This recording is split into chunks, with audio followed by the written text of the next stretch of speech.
Nous portons toujours en ce corps la mort du Seigneur Jésus, afin que sa vie soit aussi manifestée dans notre corps. 2 Corinthiens 4,10.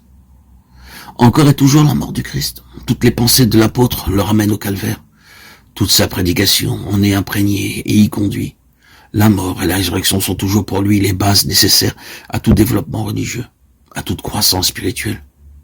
Il est bon de rapprocher le passage de Corinthiens 4,10 du 6e chapitre de l'Épître aux Romains. L'un complète l'autre. 2 Corinthiens 4,10 nous montre quels doivent être pour le racheter les résultats de l'œuvre accomplie au calvaire. Il faut que l'homme soit constamment crucifié pour que la vie de Jésus puisse se manifester toujours plus abondante en lui et dans le monde par lui. Il arrive que des enfants de Dieu soient passés par les expériences que décrit l'apôtre, que crucifiés avec Christ, ils sont entrés pleins de foi et de joie à son service, et qu'ils aient vu le sceau de Dieu sur leur témoignage. Par la suite, graduellement, la vie s'est comme retirée. Leur témoignage est devenu chose vide, creuse. Ce n'est plus que le retentissement d'une cymbale, et parfois, ils ne se rendent pas compte qu'ils continuent machinalement ce qu'ils avaient commencé avec la joie et la force d'en haut. Comment cela s'est-il fait? C'est parce qu'ils vivent sur une expérience passée que la mort avec Christ n'est pas restée à la base de leur vie quotidienne, de leur service.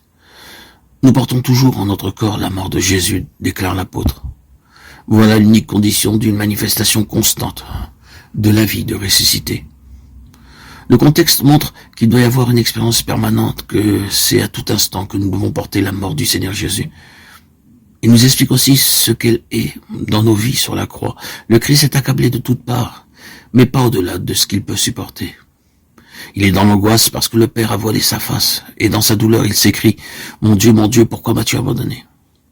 Mais il ne se livre pas au désespoir. Toutes les puissances du mal l'assaillent. Cependant, le Père ne l'a pas abandonné et le soutient jusqu'à la fin. Il meurt, toutefois, il n'est pas détruit. Et Dieu le ressuscite.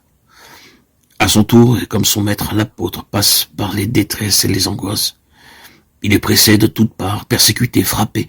Mais le Seigneur lui a révélé sa croix, et Paul voit en toutes ces afflictions des facteurs, des moyens employés pour le crucifier, pour qu'il porte en lui la mort de Christ.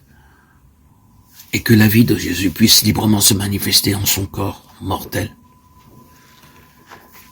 Il est amené à désespérer de lui-même, ce qui l'oblige à se réfugier uniquement en Dieu, et à puiser uniquement en lui les forces nécessaires. C'est ainsi qu'un Dieu tout sage agit avec ses enfants, pour les garder en sa dépendance, vaisseau vide d'eux-mêmes qu'il peut employer pour sa gloire.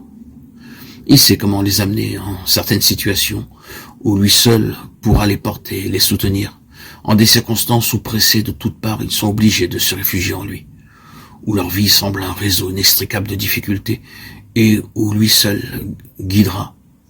Il les conduit parfois au sein